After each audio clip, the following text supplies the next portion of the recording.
Et quand on parle du Congo et du Rwanda, on parle des Tutsis et du Congo.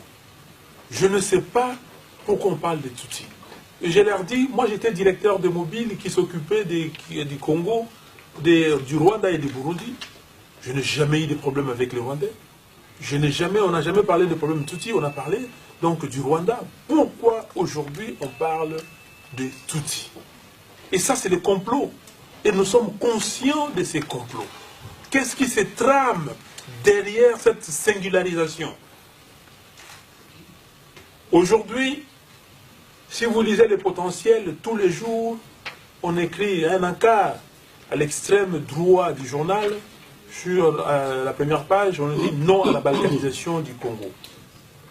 Et nous pensons qu'il y a un complot réellement sur la division ou la partition du Congo. Vous savez qu'il y a des gens qui rentrent, soi-disant, au Kivu. Ils étaient partis au Rwanda et maintenant que ça se stabilise, ils rentrent. Mais quand on dit qu'il y a 3000 personnes qui sont parties et on voit 50 000 personnes rentrer, nous sommes conscients qu'il y a quelque chose qui se trame, c'est-à-dire ce qui vient de se passer au Soudan risque de venir au Congo.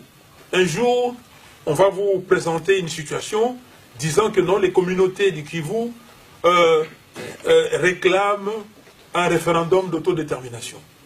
Et dans ce Kivu, vous aurez des gens qui ne sont pas des Congolais, parce que personne ne vous trompe. Aucun Kivusien Congolais ne souhaite la balkanisation. Il y a un sentiment d'unité nationale, un sentiment de vivre ensemble, comme Kassavou vous l'a dit en 1960, de tous les Congolais. Donc, ces problèmes qu'on a créés de toutes pièces pour trouver un prétexte et déstabiliser les Congos, ces problèmes existent, mais heureusement que les Congolais sont vigilants. Les Congolais sont vigilants, le problème est réel. Le problème est réel, aujourd'hui les richesses du Kivu sont pillées par les Rwandais. Tout le monde le sait. Les coltans.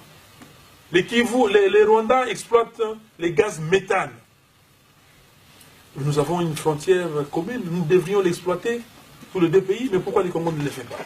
Donc, au sommet de l'État, il y a comme un complot, un silence complice que nous avons déjà décelé et croyez-moi que cela ne pourra jamais se passer vu la conscience, l'éveil des Congolais aujourd'hui.